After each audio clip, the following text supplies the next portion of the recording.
Sen yollarda eski bir aşka ağlıyordun. Bense kendimi usta sanıyordum bu işlerde. Ve yağmur gibi akıp giden yıllardan geriye ne kaldığını bilmiyordum. Seni tanıyana kadar.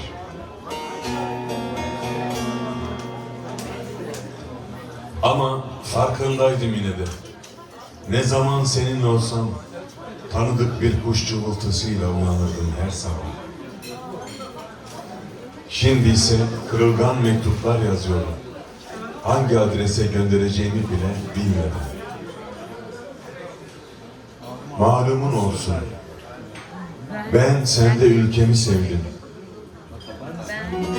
Hüzün dolu yağmurlarla taşan boynu bükük nehirleri. Ben sende yolları sevdim. Dallarına hiçbir kuşun konmaya bile yanaşmadığı ağaçlarla kaplı yolları. İkimiz de acemi birer aşıktık aslında ve çoğu defa ne yapacağımızı bilmeden serseri dolaşırdık sokaklarda.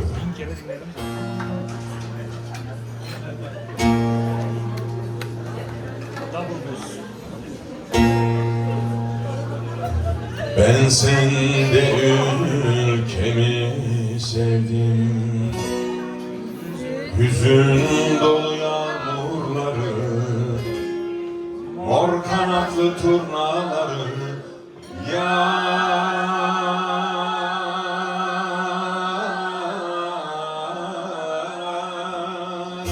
yar, yar, yar, yar.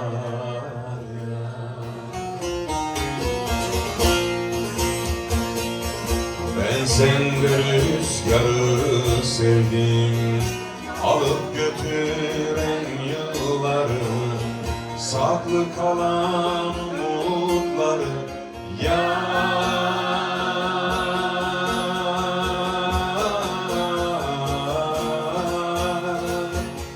ne yeminler bozdun, geceler büyürken sensiz.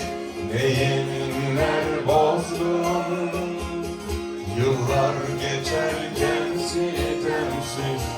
Ne yeminler bozdun, tarifi bile imkansız. Senin için ey kara gül. Şimdi ne yeminler bozdun, geceler büyürken sensiz. Ne yeminler bozdun, yıllar geçerken sitemsiz. Ne yeminler bozdun, tarifi bile imkansız. Senin için ne kara gül.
Ben sende yolları sevdim, yüreğinden gelip geçen sevda yüklü katarları, yar,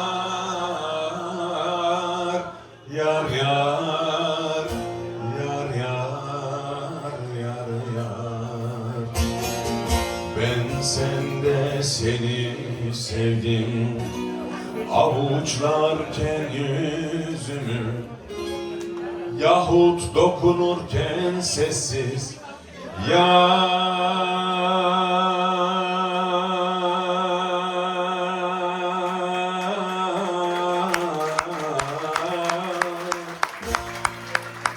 ne yeminler bozdun,